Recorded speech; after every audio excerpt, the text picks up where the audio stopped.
bonjour. Donc c'est aujourd'hui la dernière séance du séminaire. Chao Zhong va intervenir en premier pour reprendre certains points qui ont été soulevés à la dernière séance sur la manière dont les sources chinoises présentent la question des Yabgou. Et puis ensuite, j'interviendrai plus longuement. Je reviendrai en fait à ce qui était notre point de départ, c'est-à-dire les nouvelles avancées sur l'écriture dite inconnue, qui, à mon avis, reste quand même assez largement inconnue, et en liaison avec la découverte des inscriptions d'Almase. Voilà. Alors, Qing, it's up to you. Thank you. So first of all, as this is the final session of our 3-year seminar in 2021, 22, and this year, I thank you all, the audience here and in the hall, and the followers of our videos on the college website and the YouTube channels for your attention during and after the pandemic. Today, I will finish my part of our joint seminar shortly as a kind of conclusion, and we shall continue this topic next year in Japan. And for this session, I would like to specially thank to Pavel Luye for his forthcoming draft in Russian, first distributed to a small circle of scholars in March, and then again in the form of a revised draft personally to me and to Franz in May for our teaching purpose. Although it is not yet published, we will briefly touch his new progress from each of our own perspective. So now concerning Peleo's interpretation that there were a number of Yabgus in the land of Daxia, Turkestan and Bactria, and among them 5 were known to Chinese. In the previous weeks, I demonstrated the difference of the main theories, including Grenet and Marquardt, Shiratori followed by Yu Taishan in China and Kawayama in Japan. And although it's no longer possible to ask Marquardt or Shiratori by myself, I fortunately discussed with Grenet and with Falk and with Kawayama. So, among these different views, an interesting point is that Almaty is situated between the pre-modern Kushana village and Dushanbe. And the village is proposed by Harry Falk as the evidence telling the ancient center of the third Yabgu, or the Kushan Yabgu. Later, Franz will use a better map to demonstrate the traffic in the Zarafshan Mountains and make his comment on this, so I just skip this issue. Now I shall just answer Etienne de la Vessier's question last Friday, why so many sinologists believe that the 5 Yabgus are more related to the Daxia, the land conquered by the Da Yuezhi, rather than to the Great Yuezhi itself. And my answer last Friday was based on the structure and context of the Hanshu, especially when one compares with the entry on the state of Kangju, which was our topic in 2022. So today I will not translate nor analyze the text again, just showing the text by color so that you see in order to insert a lot of news here, collected during the Emperor Xuan in this period and the Emperor of Cheng this period, and here you see from this Xuan to Yuan. The authors of Hanshu trimmed the information from Shiji to a large extent about the country proper, and also removed or update here. I given a crossing layout. It's not in the Hanshu, I just keep what was deleted in the Shiji here. Yes, that is no more true in the later period of the Western Han. For example, here, Dongji Shi Xiongnu, that means that the country was no longer under the command of Great Yuezhi in a loose way, and such a relationship was only maintained with the Xiongnu. And then here, after the news collected in later period, there is the appendix about the state of Yancai, or RC people, treated by the Hanshu just by incorporated it into the entry of Kangju. And this sentence here in pink is fully copied from the Shiji.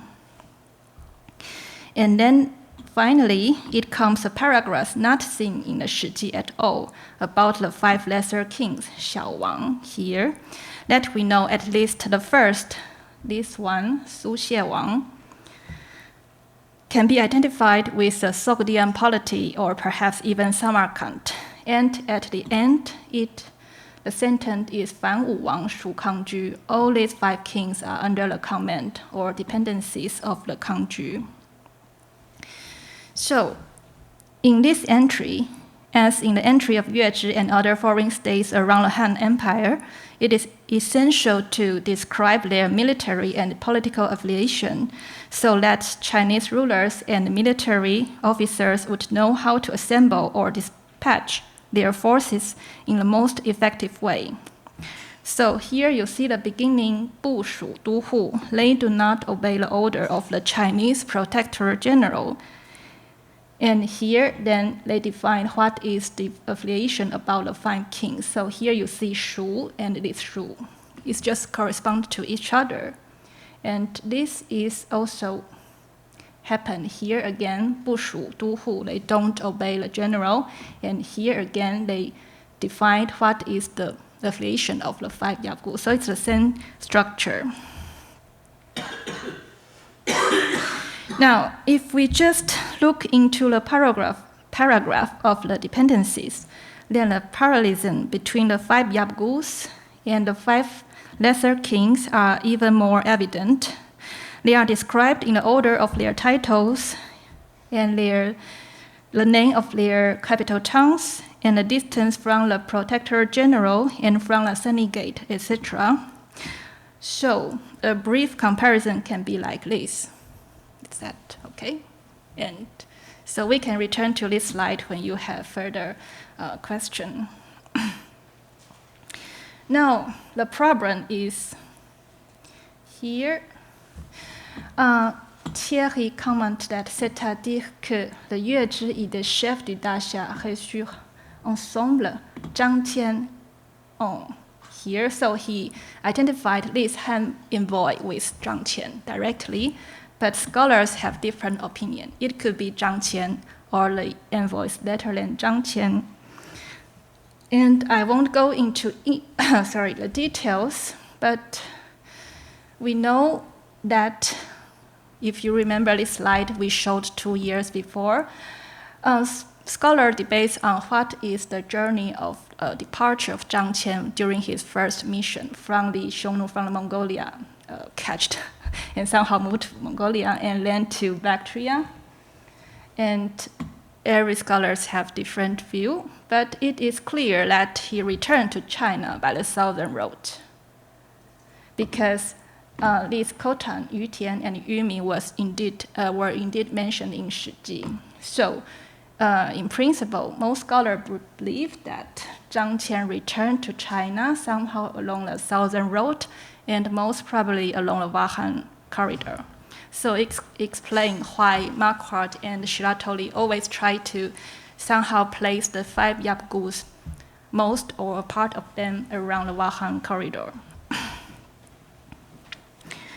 So, yes, and also as I indicated that Friday, just in the preface of the chapter 96 of the Hanshu about the Western countries, it states very clear that there are 2 roads to the west from China, crossing the Jade Gate and Sunny Gate, and the southern road is via Suoju or Yarkand, and then it just goes toward Dayuezhi and the Anxi or Partia.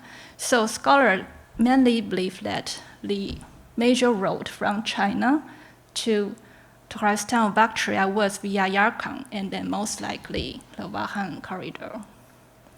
But there is a detail I want to indicate today because during session 3, I don't have time to mention it, is that among the 18 pieces of the Chinese wooden tallies mentioning the Yuezhi, in fact, 16 are from here, the Xuanquan, and 2 are from this Jade Gate to the north.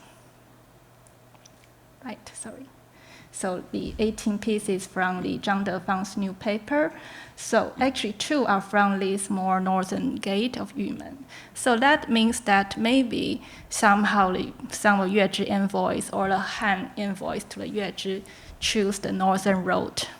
So northern road is possible, but a minor one. And I think I just finished my answers to Etienne's and to your, and still, sorry, 2 slides. So the problem is that whether the Vahan corridor here, just as the corner of Afghanistan, is really the main road to the west or not, or we should put the importance of Alai Road or the Gund Valley here in Tajikistan to the main importance. And finally, yes, just one brief point on Laurier's paper, and just go back to my explanation of in the session 2 about the question of Yan Gaozhen. So during that session, I explained Falk's note that he assumed that Yan Gaozhen could stand for Vimakusha, and I criticized a little bit that we should not arbitrarily choose the modern Cantonese dialect to make such an identification, because in Cantonese it's pronounced something like Yang Gaozang, but in the meantime I provide another dialect also in the South China as Ingedim, so it could be very various. And here now, after reading Laurier's paper, I can offer 2 alternate notes. The first is that if this V is really a quite exact pronunciation in the ancient native language of the Kushans, that we do not know what is the Kushan language until now, maybe this yan could be a scribal error for Wei. This is a very rare character, but already seen in the Dictionary of Chinese in the Han Dynasty, and it means to open the door. And the pronunciation was constructed by Pouilly-Blanc as we. So this morning I suddenly found this character. But on the other hand, I also explained during the session 2 that all these 3 characters does not need to be pronounced exactly the same as the pronunciation in the native language, because ancient Chinese or ancient Kushan could deliberately choose a character with nicer meaning but similar pronunciation. And in this way, if anyone still want to insist that this yan is more or less a good choice for Vema, and given that Laurier suggests that the name of Vema Takhto could contain some consonant, foreign, very strange for both Prakrit and Bactrian, maybe we can choose that this yan with y is of good reason, and that means that that kind of V could contain a kind of palatal element. So I think I just stop here, and yes, let Franz continue his.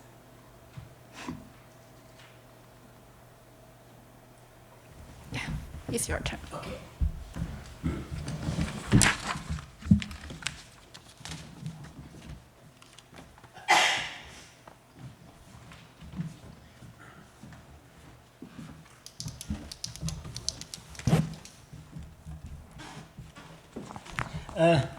Well, one small point about what Zhao Zhong has just said. About, there are 2 upholders now of the Pamir route, Harry Falk and Kuwayama. But when you look carefully at their argument, the itinerary they propose are not exactly the same. Kuwayama makes the envoys travel really through the Wakhan. And that's where he puts two principalities, Eastern Wakhan, Western Wakhan. We have discussed that a lot with Etienne, and we really don't think Wakhan offers very good natural conditions for maintaining a large cavalry and a substantial principality. Falk actually takes, as Chaozhong has mentioned, a route north of Wakhan, which is the Runt, the valley of Runt, which allows him to make actually this route turn a bit to the north and join Garm in the upper Warsh Valley. And when Garm, which I proposed to be behind the Chinese name for the seat of the first Yabgu, Guamek is in ancient Chinese. When I proposed that at the Kushan conference, I thought Garm was attested only in modern time as a toponym. It is not true. Falk has discovered that it is actually in Xuanzang, 7th century. So it's not a modern toponym, it's an ancient toponym. And the interest in putting Garm in the picture is that it would be the meeting point of the Pamir route, the Pamir northern route, let's say slightly northern, according to Falk, and the real northern route from Kashgar via the Alai, etc. They meet in Garm. So, for my own part, I feel a bit encouraged to put the first Yabgu, the Yabgu of Xiumi, in that region, because first, the phonological argument, I think, is quite solid and actually accepted by Falk, who eventually has quite a contorted opinion that the name Garm moved more to the southeast. Well, I don't know why. And it would put these Yabgu in a very good position to be the first one to at the very entrance to northern Bactria to welcome the Han envoys, and he is one of the only two Yabgus mentioned in the Shuanghan documents, together with Shuangmi, for which my argument, I admit, is weaker, but which I tend to locate just west of Garm, so the Hissar, Dushanbe plain, etc., actually where we have Almosi. So this is now my view. So when we speak about the Pamir route, we must keep in mind that the Pamir route of Kuwayama is not exactly the Pamir route of Falk. And the Pamir route of Falk is more reconcilable with my views. So, just now, again about... on va revenir donc sur les inscriptions d'Almosi qui étaient en fait la motivation première de notre séminaire, et reprendre cette question donc de l'écriture inconnue qui maintenant... surtout avec le dernier article de Pavel Lourier, est tout de même en train d'avancer après avoir longtemps piétiné. Donc, à la première séance, Chaozhong a présenté les étapes de la très en détail, les étapes de la découverte, de l'étude et des publications depuis juillet 2022, quand les premières informations sont parvenues par des informateurs locaux. Il faut souligner fortement que jusqu'à maintenant, aucun philologue, aucun épigraphiste n'est allé à Almasi. Toutes les informations remontent à une équipe d'archéologues du musée de Dushanbe, qui sont des gens très compétents, mais dont aucun n'a une compétence épigraphique. Toutes les études sur l'inscription d'Almacé reposent sur des photographies. Bien. Alors,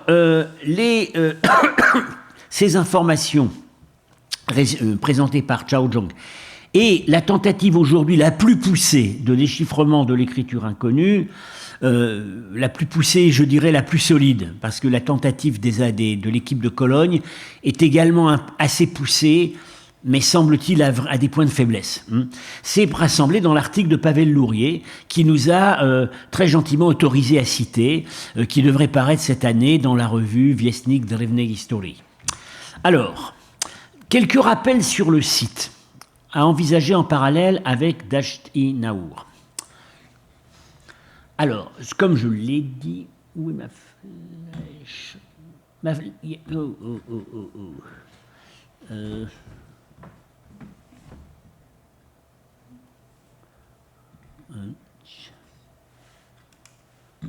Ah, yes, okay. It moves. Does it move on the screen? Yes. Donc, vous voyez, comme je l'ai dit dès le début, il y a deux points communs très forts avec le Dashti Naour. C'est que ce sont des sites frontaliers. Dashti Naour, c'est complètement au sud-ouest. C'est probablement vers la frontière sud-ouest de ce qui était alors l'Empire couchant. Et il semble d'ailleurs qu'il n'ait jamais beaucoup débordé de ce côté-là, parce que l'Arakosi, la région de Kandahar, ne semble jamais avoir été contrôlée de manière continue par les couchants.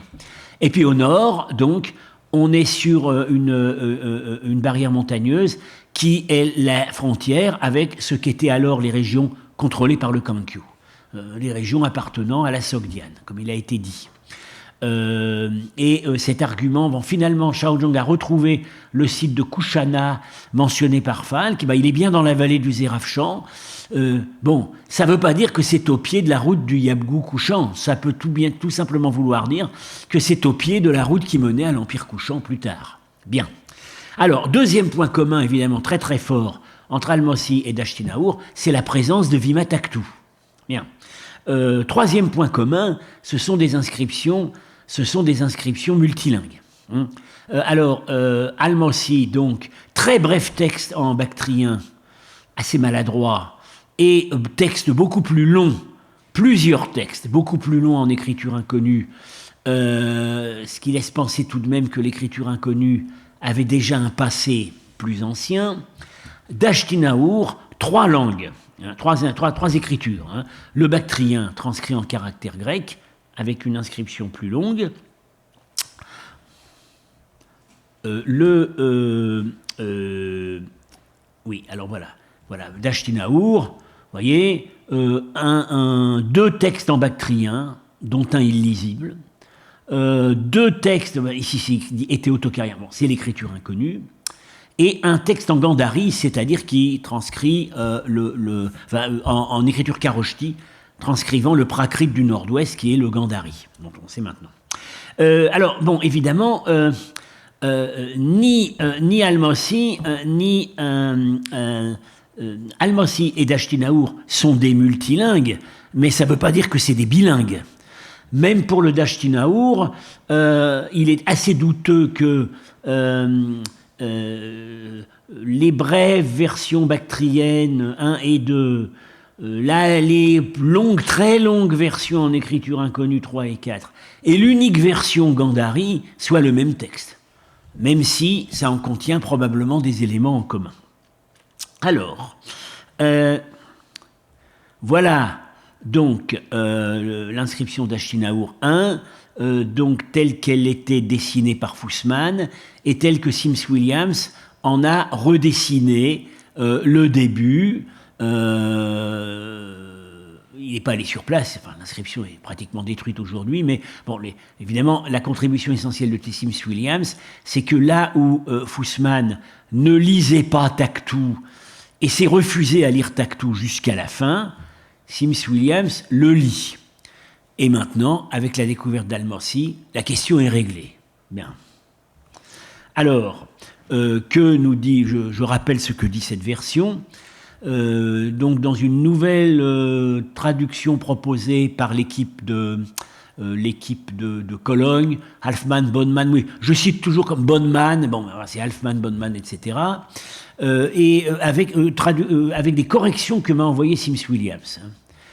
Année 279, donc mois, on a déjà dit à quoi ça correspondait, mois Gorpiaios, qui est un mois d'été, dans le calendrier babylono-macédonien, jour 15, milieu du mois, c'est la pleine lune. Donc on est en vers 104 de notre ère. Du roi des rois, le grand salut, Vimataktu, le couchant, le droit, le juste, le Seigneur qui rend, alors Sims Williams traduisait le Dieu digne de culte. Moi, comme Bonnemann, Halfmann, je traduirais plutôt le Seigneur qui rend culte au Dieu, qui par sa propre autorité ou volonté a acquis la royauté. Donc là, on voit que c'est une inscription de victoire, clairement. Il a sacrifié à la pleine lune. Alors, l'équipe de Bonnemann avait bien lu Porrigi, mais il traduisait pleinement, etc. Et Sims Williams a montré qu'en fait, ça veut dire la pleine lune. Bien. Et argument évidemment complémentaire qu'on a trouvé ensemble, Sims Williams et moi, c'est que le 15 du mois, c'est la pleine lune. Et il a fait le service des dieux. Et les gens, ou les soldats, on peut traduire des deux manières, l'Iranien Carano. Moi, je pense que c'est l'armée. Jusqu'au lever du soleil, ça c'est un peu douteux, on but le vin. Voilà. Alors, le rouge correspond aux amendements de Sims Williams et de moi, par rapport à ce qu'ont proposé l'équipe de Cologne. Voilà. Alors, ce qu'on peut en conclure, c'est un haut lieu, 4000 mètres, où on a sacrifié, au moment de la pleine lune, à la déesse de la pleine lune. Parce que là, cette déesse de la pleine lune, même si elle n'est pas mentionnée ici, on l'a identifiée maintenant à Rabatak, ou Ma, et plus tard, en Sogdiane. Bien. Ça se passe en présence très probablement de l'armée. Alors, Falk s'accroche à l'idée, il est persuadé que Vimataktu était un adepte de Mitra. Alors effectivement, ici, jusqu'au lever du soleil, alors on sacrifie à la lune pendant la nuit, et puis le matin, on sacrifierait au soleil à Mitra. Pourquoi pas? Mais c'est un segment du texte dont Sims Williams, sur lequel Sims Williams est sceptique quant à la traduction. Alors, un détail quand même, enfin, une proposition qui, moi, me paraîtrait alors, je regarde là, oui, il y a un lac, effectivement, ici. Il y a un lac sur au pied de la montagne, mais en même temps, le Dashtinaur lui-même, qui est un peu plus à l'est, est un... oui, en fait, voilà, il y a un lac, c'est une plaine avec un grand lac. Et ça rappelle, 100 km plus au sud, une autre plaine avec un grand lac, qui s'appelle Abistadé, décrite par Babour, ou qui le décrit comme un magnifique terrain de chasse. On chassait les hérons, les faisans, bien.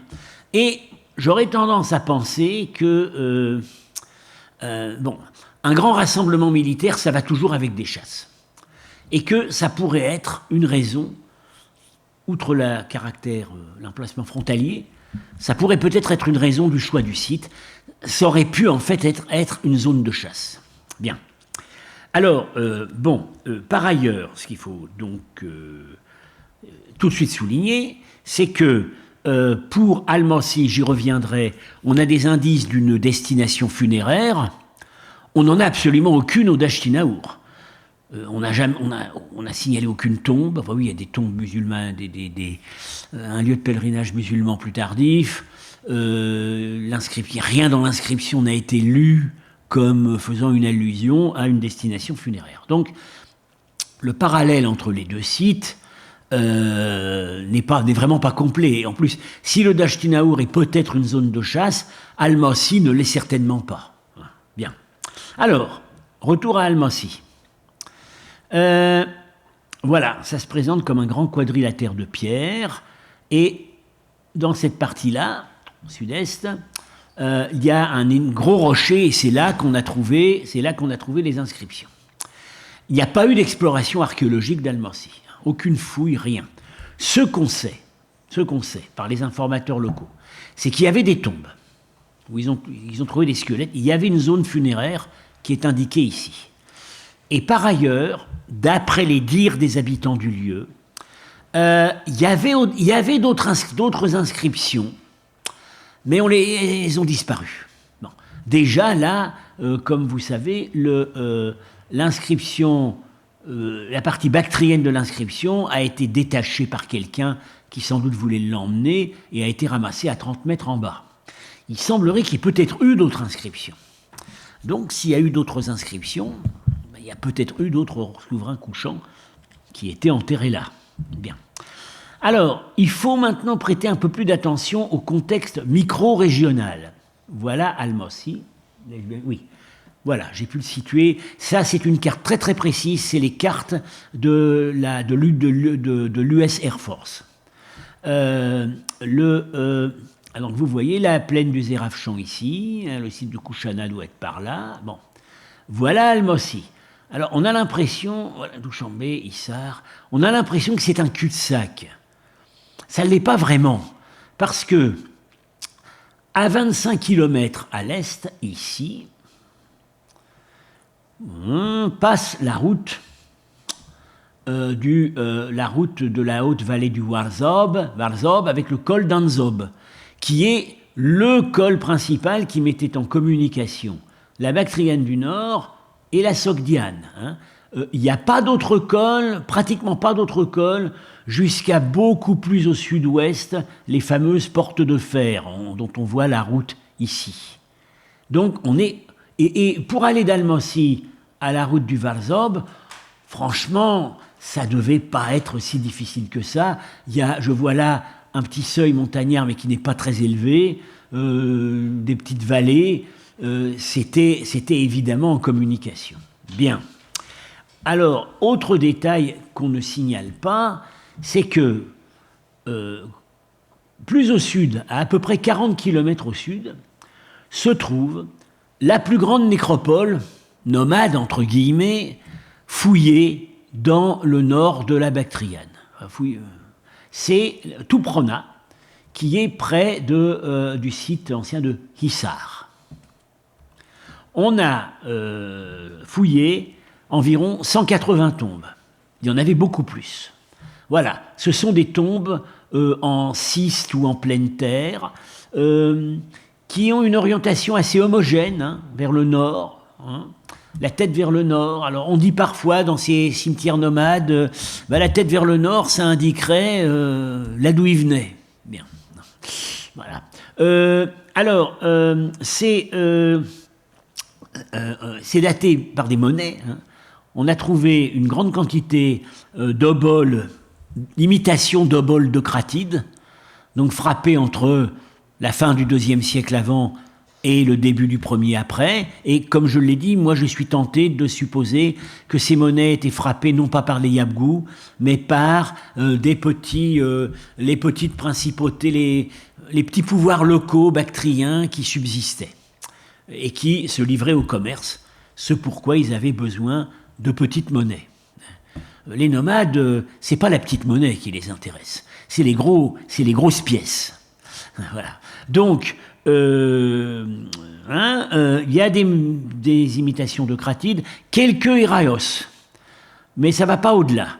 C'est-à-dire qu'il n'y a pas de monnaie de Sautermégas. Bien, donc, ça pourrait être, disons, cette nécropole pourrait avoir été un peu plus ancienne que Al-Mossi. Oui. J'ai l'impression qu'il y a des enfants. Oui.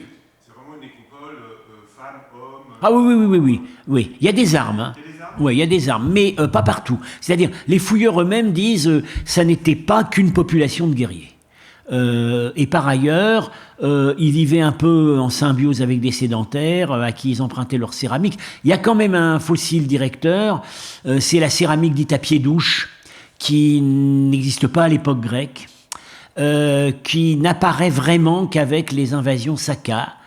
Alors, une des hypothèses, c'est que ça imiterait, les modèles métalliques seraient au sud de l'Oural, ce qui serait une indication. Bien. Du point de vue social, on voit, dans certains cas, c'est vraiment des vases à toast, parce que le pied n'est pas stable. Donc c'est le type de vase où bon, il faut boire d'un coup, sinon, voilà. Est-ce qu'il y a des déformations crâniennes? Alors, il y en a, mais sur une minorité de sépultures. Alors, on a dit aussi que si on trouve assez peu de tombes à déformation crânienne dans ces cimetières nomades, c'est qu'en principe, la déformation crânienne, c'était plutôt caractéristique de l'aristocratie. L'aristocratie avait les tombes les plus riches, donc les plus pillées.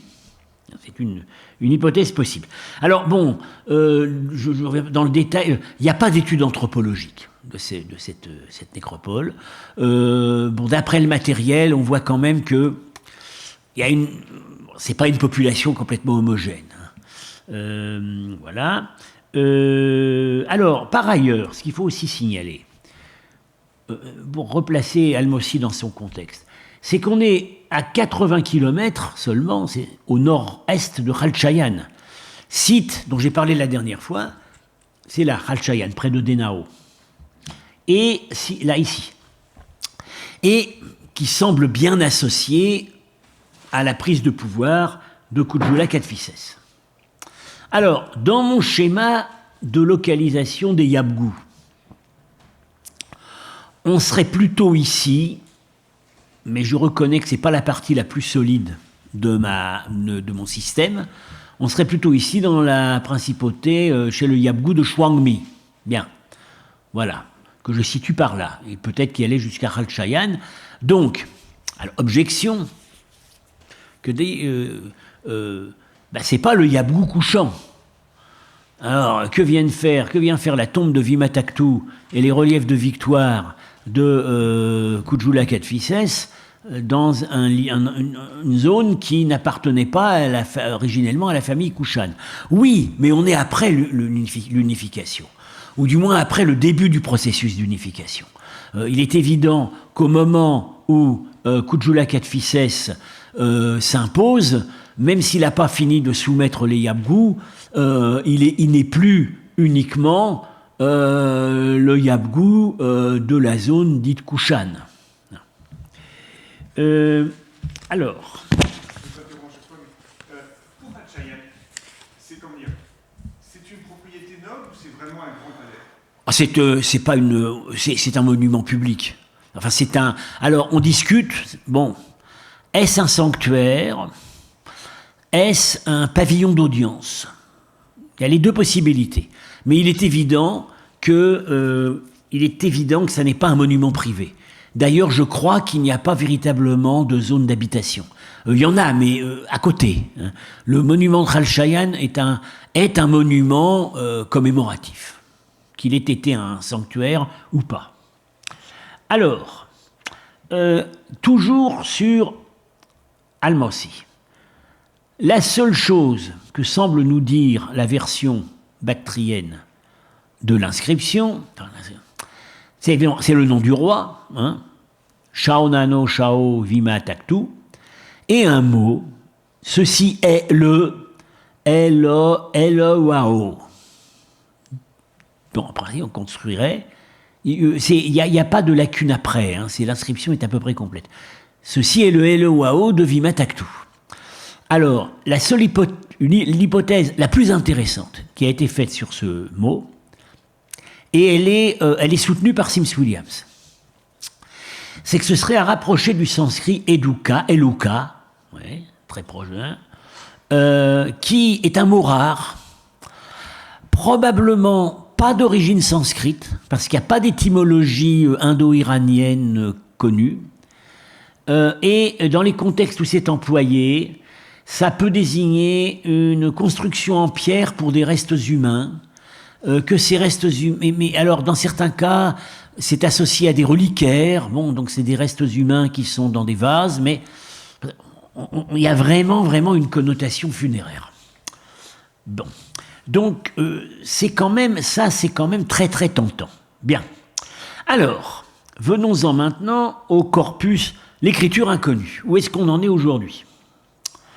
Bonneman et autres ont, dans un appendice à leur article, réuni, y compris en images, toutes les inscriptions d'écriture inconnue qu'ils connaissaient, 24 sûres, 9 douteuses. Bien. Lourier en ajoute 8, plus une qu'il rejette. C'est sur une pierre près de Tachkent. Il pense que c'est pas vraiment ça. Alors, la répartition géographique est vraiment nette. C'est très globalement la Bactriane, du nord comme du sud. Exception, je vais revenir là-dessus. Aïranoum, Isuk, mais c'est les plus anciennes. Le Dashtinaour, bien, mais c'est venu avec le roi, et quelques très rares exemples ailleurs. Mais globalement, c'est bactrien. Alors, on reconnaît 3 groupes. Les 2 plus anciennes, très probablement 2e siècle avant notre ère, c'est le bol en argent d'Issek, trouvé dans un magnifique kourgan princier, Saka, près d'Almateux. C'est le joyau du musée national d'Almateux. On l'appelle l'homme d'or, il est complètement couvert de plaques d'or. Et dans le mobilier funéraire, il y a ce vase qui porte, d'une forme assez simple, qui porte une inscription d'écriture inconnue. Et avec des formes de caractères extrêmement proches, un lingot trouvé dans la trésorerie du palais d'Aïranoum. Alors, trouvé dans la trésorerie, ça peut... Aïranoum tombe vers 145 avant Jésus-Christ. Trouvé dans la trésorerie, ça peut avoir 2 sources. Soit c'était dans la trésorerie quand la ville est tombée, soit ça fait partie du processus de pillage. C'est-à-dire que, par exemple, ils ont pu refondre des monnaies d'argent. Il y a visiblement un contrôle par une autorité. Malheureusement, alors il aurait fallu, mais ça ne se faisait pas à l'époque, si on avait étudié la composition isotopique du lingot, on aurait pu faire des hypothèses plus précises, mais ça n'a pas été fait. Le lingot, d'après à ma connaissance, est toujours au musée de Kaboul, mais bon courage avec celui qui y va avec du matériel pour faire des analyses isotopiques. Voilà, ça c'est les 2 plus anciennes. Ensuite, il y en a peut-être quelques-unes, mais c'est mal pas daté, viennent les 2 seules qui sont officielles, qui sont en même temps les plus longues, et qui sont toutes 2 de Vimataktu. Hein. Dashtinaour, alors voilà la transcription manuelle des signes. Alors je dis tout de suite, ceci est la transcription qui est maintenant diffusée depuis... elle a été publiée par Bonneman et son équipe, et c'est celle maintenant qui semble faire foi. Sims Williams dit qu'il y a vraiment des erreurs de lecture. Il y a des signes qui ne lit pas comme ça. Et puis, Almansi, où ça semble former 3 groupes. Bien. Alors, le malheur, c'est que la plus longue de toutes les inscriptions connues en écriture inconnue est aussi la plus mal conservée. Et c'était la plus mal conservée dès le moment où il y a eu les premiers témoignages photographiques, c'est-à-dire les clichés du géologue Boutière, qui l'avait découverte en 1967. C'était déjà pas en bon état. Et depuis, par exemple, quand Fussman y est allé, ça avait été vandalisé, les gens avaient gratté, alors peut-être ils pensaient que c'était de la magie noire qu'il fallait éliminer, peut-être ils pensaient qu'il y avait un trésor dessous. Bon. Donc la situation est vraiment mauvaise, alors que Almansi est, semble-t-il, vraiment très bien conservé. Bien. Alors, ça c'est la 2e étape. Première étape, les deux inscriptions sur objet d'argent, ça c'est quand même assez important pour l'interprétation, du 2e siècle avant, fin de l'époque grecque, disons. Les inscriptions royales de Vimataktu, vers plus 100, et ensuite, on a cette écriture continue sa carrière, mais plus modestement, pas du tout de manière officielle. Ce sont des inscriptions privées, généralement à l'encre, sur des objets, presque toujours des poteries. Et d'après les contextes archéologiques, ça se prolonge jusqu'au 3e, 4e siècle de notre ère. Voilà, le bilan le plus complet, donc celui dressé par Lourier. Alors, maintenant, résultat des courses.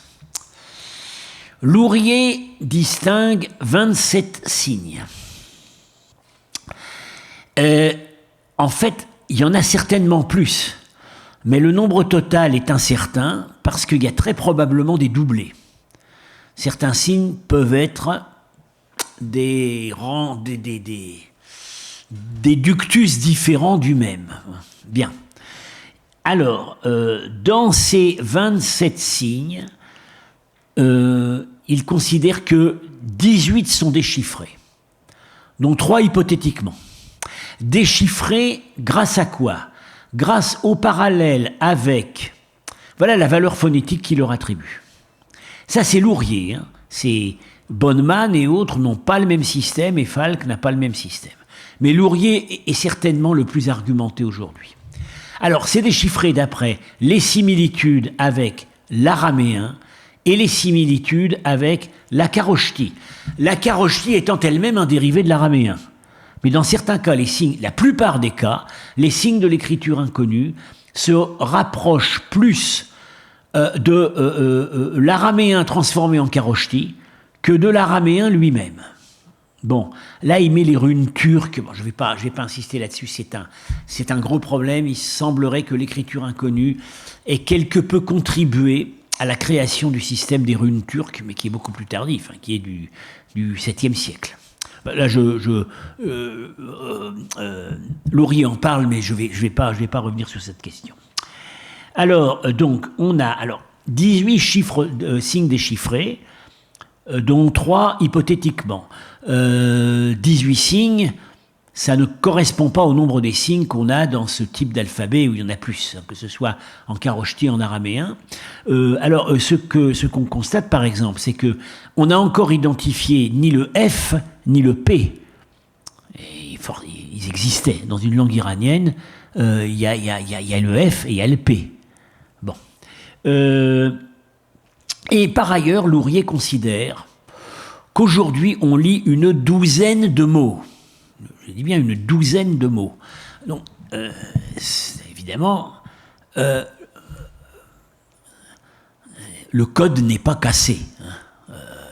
Quand on lit une douzaine... Alors, contrairement à certaines annonces qui ont été faites, Almossi, la pierre de Rosette de l'écriture inconnue, on est au balbutiement. On peut déjà tirer des conclusions intéressantes, mais on est très loin d'un déchiffrement. Alors, c'est une écriture syllabique.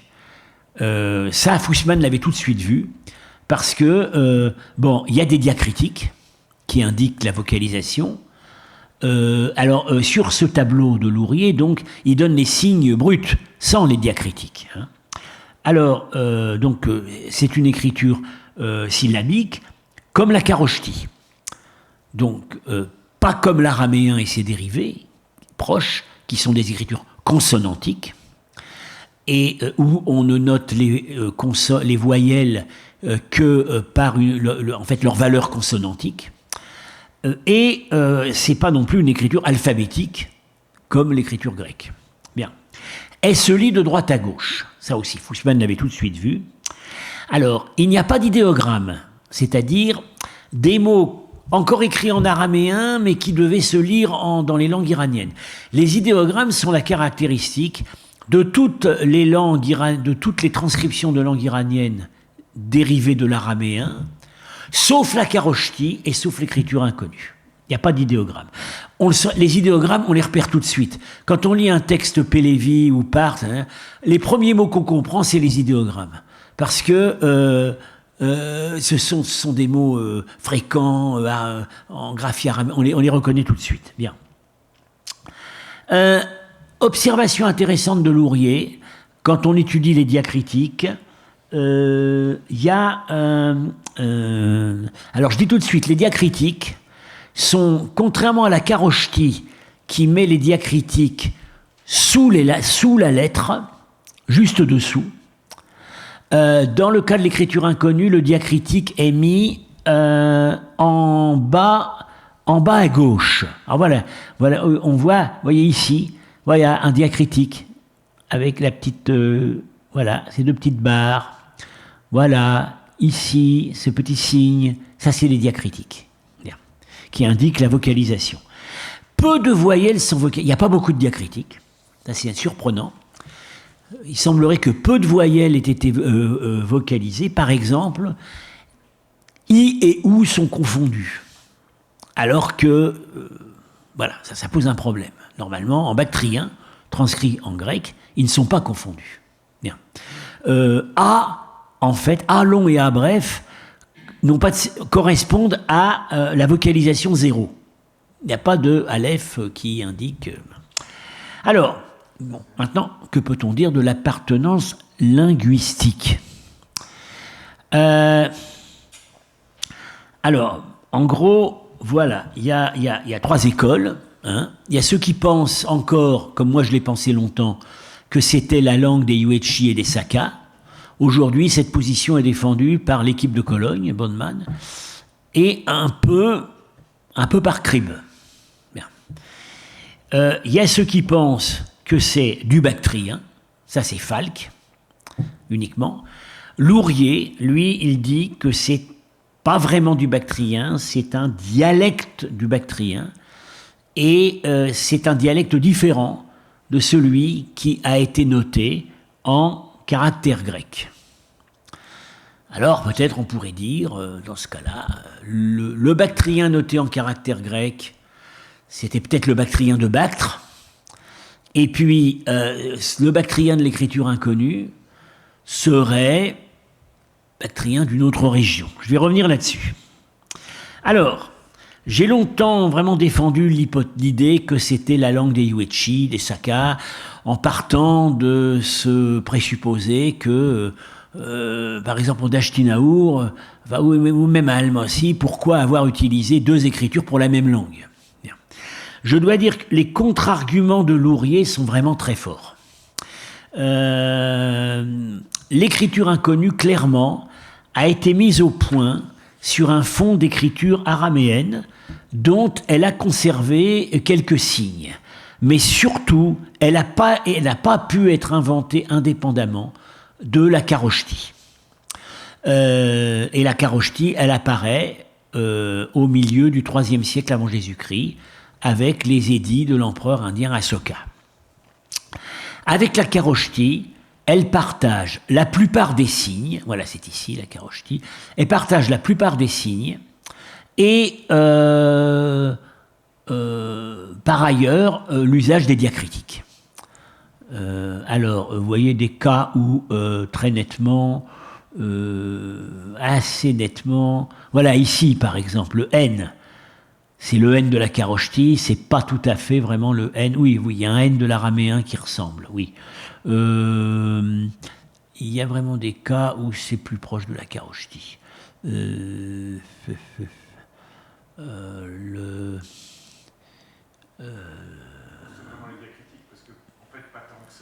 Pas tant que ça, non, mais bon, apparemment, faudrait voir un peu plus en détail. Faudrait voir un peu plus en détail. Le T reste le T de l'araméen. Bon, effectivement, l'argument repose plutôt sur les diacritiques. Bon.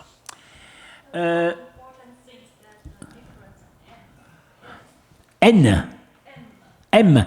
M is absolutely similar, Aramaic, and apparently, well, it's not that in Kharoshthi, but it is the Aramaic M, which we find later on in Pahlavi, Parthian, etc. Bon, dans le cas ici, oui, pareil, le ch est très très proche de l'araméen. Bon, il faudrait regarder un peu plus en détail. Bon, aussi bien Fussman que Lourier ont insisté sur l'évidence de la Kharoshthi. Voilà. Ici, bah, vous voyez ici, par exemple, le S, il aurait deux formes. Ben, il y a une forme qui a plutôt l'air de venir de l'araméen et une forme qui vient de la kharoshti. Bon, parce qu'il n'y a pas stabilité complète dans la transcription des signes, ce qui était une difficulté supplémentaire. Ce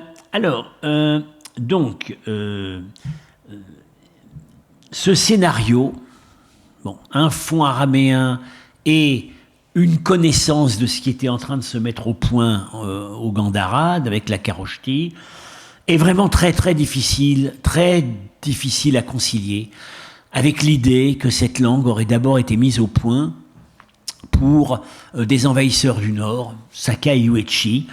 Le premier témoin datable de l'écriture inconnue, c'est 145 avant Jésus-Christ, l'inscription du lingot d'Aïranoum. Bon, c'est quand même vraiment très tôt. Hein. Les Yuechi, ils sont pas encore là, ou ils viennent d'arriver. Les Saka, ils viennent d'arriver aussi. Alors, évidemment, ce qui avait motivé puissamment l'idée que ça avait d'abord été mis au point pour des peuples donc du Nord, Saka, et donc empruntés par les Yuechi dans leur passage, c'est le bol d'Issek. Mais, le bol d'Issek, morphologiquement, n'est pas un bol Saka, c'est un bol bactrie. Enfin, c'est la forme banale du bol qu'on a ensuite avec, qu'on retrouve après avec les bols bactriens, les bols dits bactriens du 4e, 5e siècle. C'est la coupe à boire et c'est pas les vases de ces peuples nomades ont plutôt des pieds. Bien. Et donc l'idée de Lourier, évidemment, c'est que le bol d'Issek, c'est une importation. Et qu'il a été mis dans la tombe royale. Il est venu du Sud et il a été mis dans la tombe royale. C'est pas le seul objet venu du Sud. Il y a d'autres objets importés qui sont dans la tombe d'Issek. Bien. Alors, et puis donc le lingot d'Aïranoum. Oui. Dans la carte de Lourier ou des Allemands, je ne sais plus, il y a une autre inscription en écriture inconnue qui est au nord, qui est Ogom. Oui, alors lui, Lourier dit que c'est n'importe quoi. Enfin, que c'est pas ça. Parce qu'évidemment, bon, ça gêne son schéma, mais il semble pas vraiment qu'on puisse la retenir. Alors, le lingot d'Aïranoum, comme j'ai dit, voilà, quand nous avons trouvé le lingot d'Aïranoum, j'y étais, hein, c'est Claude Rapin qui l'a trouvé.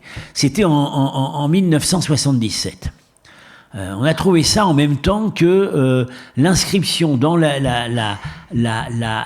l'empreinte dans la boue du manuscrit d'Aristote. Bien. C'était une belle année. À l'époque, les autorités du ministère des Affaires étrangères voulaient mettre en sommeil la fouille d'Aïranoum. Évidemment, quand on a trouvé ça, ils ont dû changer leur fusil d'épaule.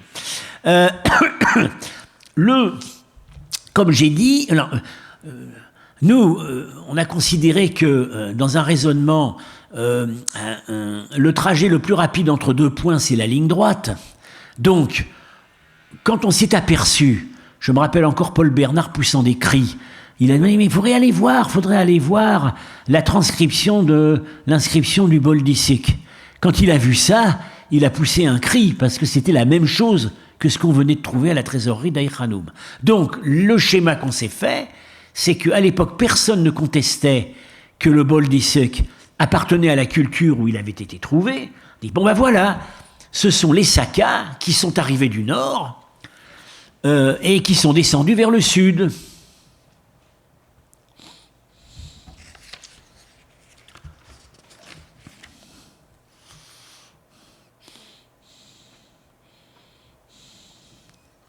Voilà.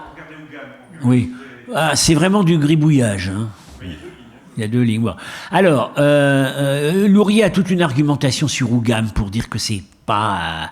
Alors, par ailleurs, il y a des formes, semble-t-il, un peu dégénérées de l'écriture inconnue qui subsisteraient vers la Mongolie occidentale. Alors, Lourier a cette idée que peut-être au moment des invasions chionites, ils ont pu entrer en contact avec les derniers restes de l'écriture inconnue et que ça aurait contribué à la mise au point de l'alphabet runique turc. Mais c'est très très hypothétique et je me suis pas vraiment beaucoup attaché à cette partie de l'article de Lourier qui est déjà très gros à lire. Bien. Voilà, donc l'hypothèse qu'on a faite, c'était ça. C'est les cailloux du petit poussé. Kurgan disait qu'à l'époque on le datait plus haut, on pensait qu'il était plutôt du 3e voire 4e avant. Et ensuite, ils arrivent à Eïr-Hanoum, la trésorerie est pillée par les habitants du lieu, mais sous contrôle de l'autorité nomade qui vient de renverser l'autorité grecque, et donc cette inscription a été faite pour cette autorité nomade dans l'écriture qu'elle utilisait déjà. Comme je l'ai dit, archéologiquement, on peut... C'est dommage que Claude Rapin ne soit pas parmi nous, mais archéologiquement, on peut tout aussi bien mettre en rapport ce lingot avec la dernière phase de la vie de la trésorerie ou avec la phase du pillage. Bien. Alors évidemment, si on n'a plus l'argument de l'écriture inconnue au moment du pillage d'Eïr-Hanoum, nous perdons un argument important pour considérer que la ville est tombée aux mains des Sakas dans ce que disent les Chinois, le moment où, chassés par les Wusun, ils sont descendus vers les passages suspendus. On pensait à ça, évidemment. Nous perdons cet argument. Ceci dit, il reste un autre argument, c'est la céramique. C'est-à-dire que Bertillionnet a pu montrer que dans la phase de pillage d'Eïr-Hanoum, la population locale continue à utiliser et à produire des vases de tradition grecque, mais que par ailleurs, on voit des vases d'un type nouveau, qui ne sont pas encore vraiment les vases à pied douche qu'on va connaître ensuite, mais qui en seraient un peu le prototype. Bon, il faut reprendre l'argumentation de Bertillionnet. Je lui ai écrit avec tout ça, j'ai écrit aussi à Claude Rapin il y a 2 jours. Bon, j'ai pas encore de réponse de leur part. Bien. Alors, maintenant, quelle langue ? Non, si c'est pas la langue des Yuezhi et la langue des Sakas, qu'est-ce que c'est bien ? Voilà, on pense le bactrien. Alors, il y a des arguments assez forts pour rapprocher assez décisifs en fait, pour rapprocher du bactrien. Les mots roi des rois, Shao Nano Shao et Vimataktu, c'est clair maintenant, se lisent de la même façon en écriture inconnue et en écriture bactrienne. Ceci dit, comme l'a signalé Sims Williams, attention, typiquement la titulature royale, ça s'emprunte. Donc, ça pourrait être des emprunts de la langue de l'écriture inconnue à la langue au bactrien. Bien. Mais il y a aussi d'autres arguments maintenant produits par Lourier, plusieurs démonstratifs et relatifs sont semblables. Bien. Et puis, il y a un argument vraiment assez fort, et Sims Williams le considère comme tel, c'est qu'on a là, en fait, on a deux vrais bilingues. On a une inscription dans les grottes de Socotra, où on a un personnage qui a transcrit son nom en 3 écritures, en grec, en brahmi, et au milieu, on pensait que c'était du gribouillage. En fait, c'est de l'écriture inconnue. Ceci dit, ça ne donne que 2 ou 3, ça ne permet d'assurer la lecture que de 3 signes. Mais surtout, on a ce vase qui a été trouvé à Kara-Tepe. Kara-Tepe, donc, Termèse.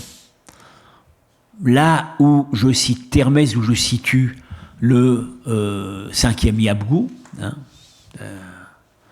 Et site voisin, Fayaz-Tepe, autre monastère qui était d'ailleurs formait peut-être un seul ensemble. Ça c'est en grec, ça c'est en écriture inconnue. En bactrien transcrit en grec, c'est parfaitement clair. Ceci est un vase pour les libations du roi. Zaoura, c'est l'iranien Zaothra. En principe, c'est une libation cultuelle. Bon, maintenant, disons, voilà, c'est le vase où boit le roi. Et en écriture inconnue, on a Edi Mamadiga. Donc, Eidi, Ma, Madogo. C'est extrêmement proche. Et là, vraiment, c'est une bilingue. Même la vocalisation, vous voyez, là, ce serait un son U, donc Eidi, ça colle très bien. Ma, j'ai déjà dit que c'était, voilà, Eidi. Voilà, vous voyez les diacritiques ici. Ça, c'est le I, Aleph et I. Ensuite, c'est I, Mama. J'ai déjà dit que le A, c'était la vocalisation 0. Bien. Donc le M tout seul. Et puis de, et là peut-être G. Donc, c'est très proche, y compris dans la vocalisation. Alors, donc, ça va dans le sens de Falk, c'est-à-dire que c'est du bactrien. Bon. Ceci dit, Falk n'a pas connu cet argument, qui a été en fait découvert uniquement déjà par Lourier. Et Sims Williams est complètement d'accord, bien que n'étant pas d'accord avec tout l'article de Lourier. Alors pour Lourier, il y a quand même des différences avec le bactrien. Le système vocalique ne serait pas vraiment le même.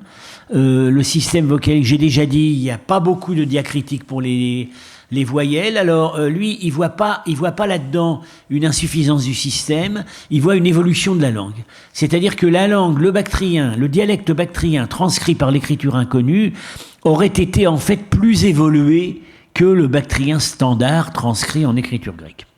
Il y a quelques subtilités morphologiques dans lesquelles j'avoue m'être un peu perdu. Et puis, il y a un argument qu'il considère comme fort, mais moi je considère qu'il n'est pas fort. C'est que, aussi bien sur le bol d'Issuk que sur le lingot d'Aïranoum, il y a 3 signes qui ont quelques variantes, mais en fait, c'est assez identique. Et ces signes, c'est Zata, argent, ce qu'on attend parfaitement sur ce type d'objet. Et ce mot Erzata, c'est le vieux mot iranien pour argent. Le mot qui remonte à l'ancien iranien et qui s'est conservé dans plusieurs langues.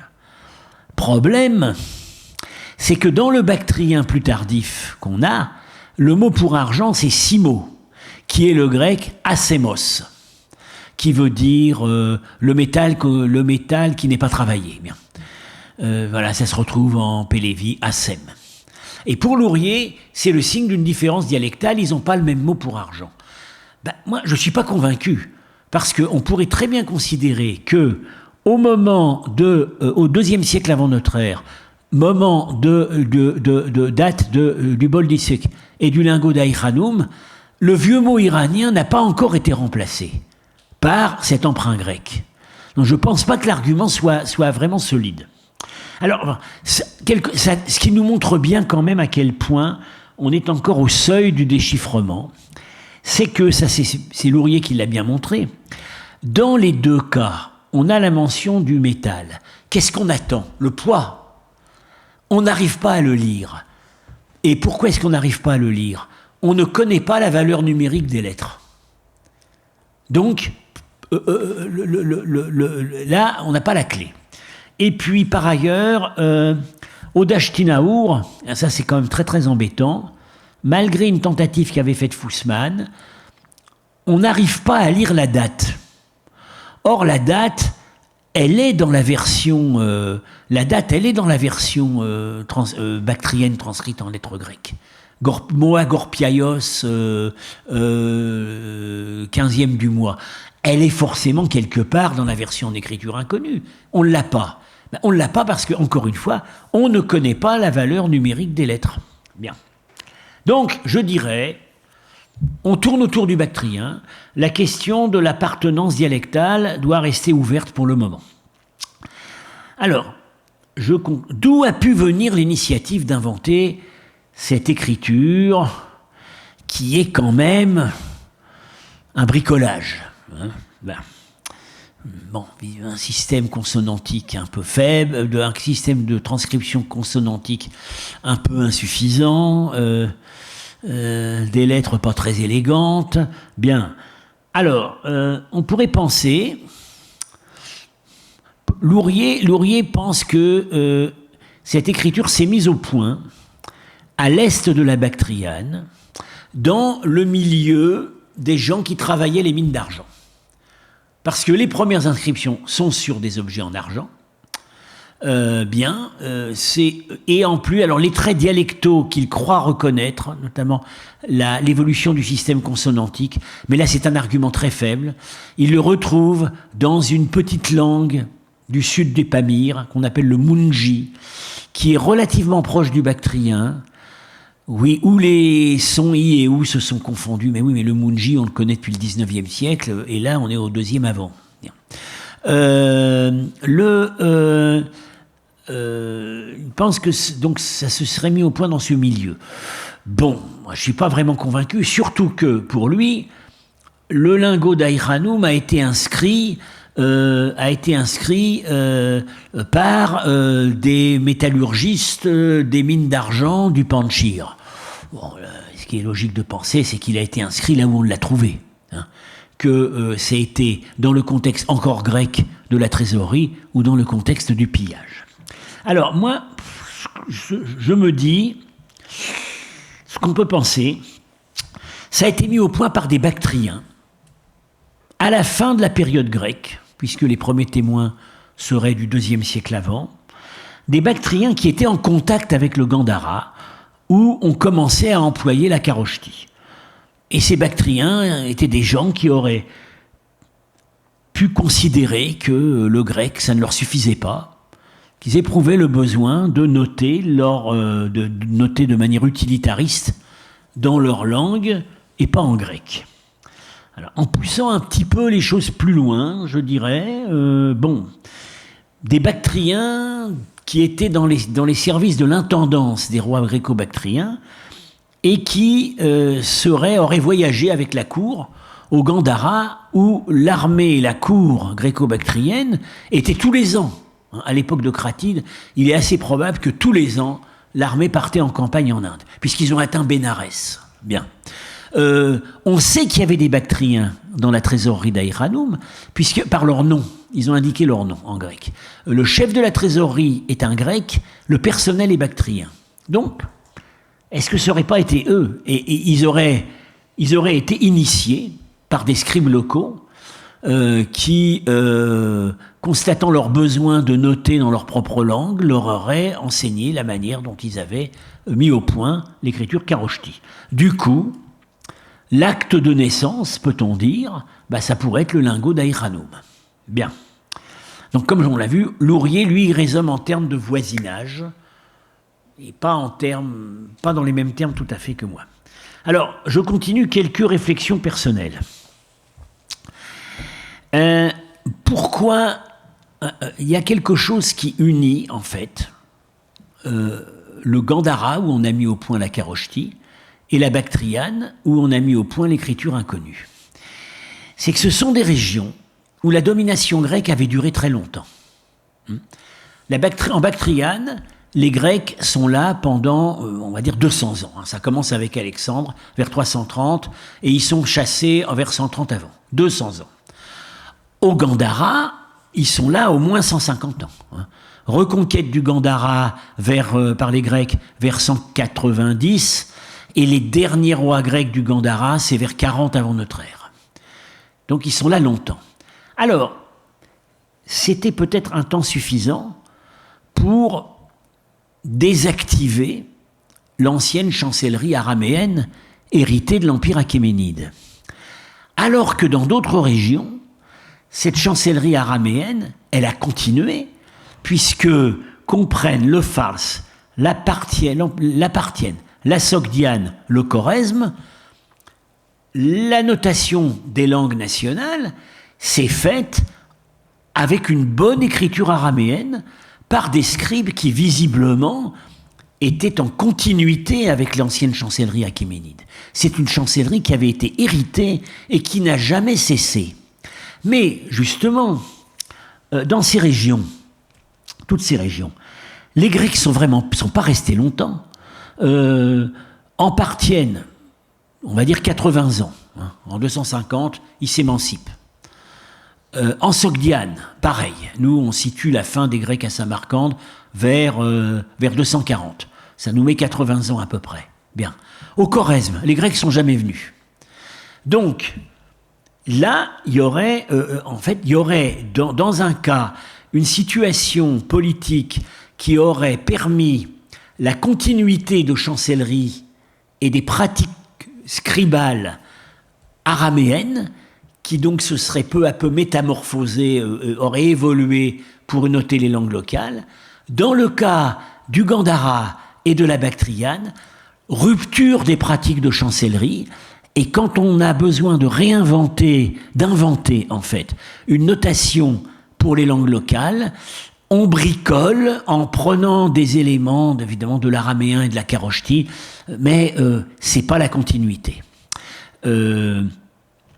Voilà, voilà comment alors il y a une exception pour la Bactriane. On a un ostracone araméen en tout et pour tout à Iranum, dans le temple. J'ai pensé que c'était d'ailleurs en rapport avec l'administration du temple, mais on n'en connaît pas la date. Ça pourrait être du début de l'époque grecque. Alors, dernière question.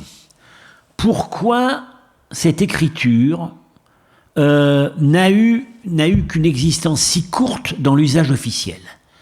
En fait, c'est seulement sous Vimataktu. Alors, pour Falk, elle est inventée pour Vimataktu. Ce qu'il y a avant, il considère que c'est pas la même chose. Et elle s'arrête avec lui. C'est un acte un peu dictatorial de Vimataktu. C'est lié à lui. Et puis après, ça s'arrête. Bon.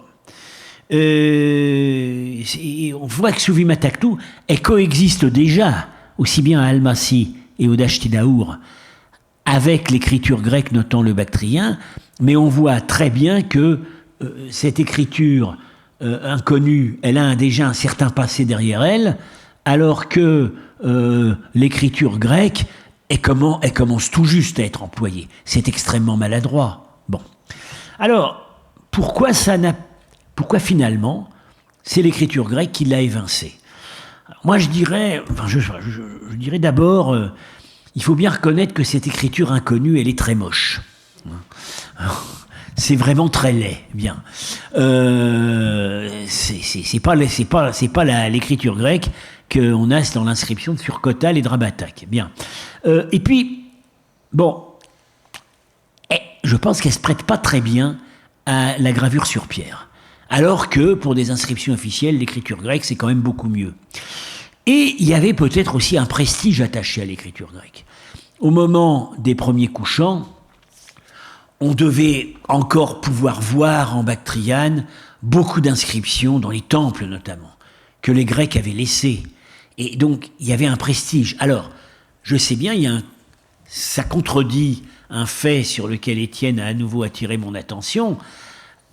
Kanishka, dans l'inscription de Rabatak, dit clairement, il abandonne, on dit de lui, le passage est parfois traduit différemment, mais moi je pense que c'est ça, il abandonna la langue grecque pour adopter l'arien.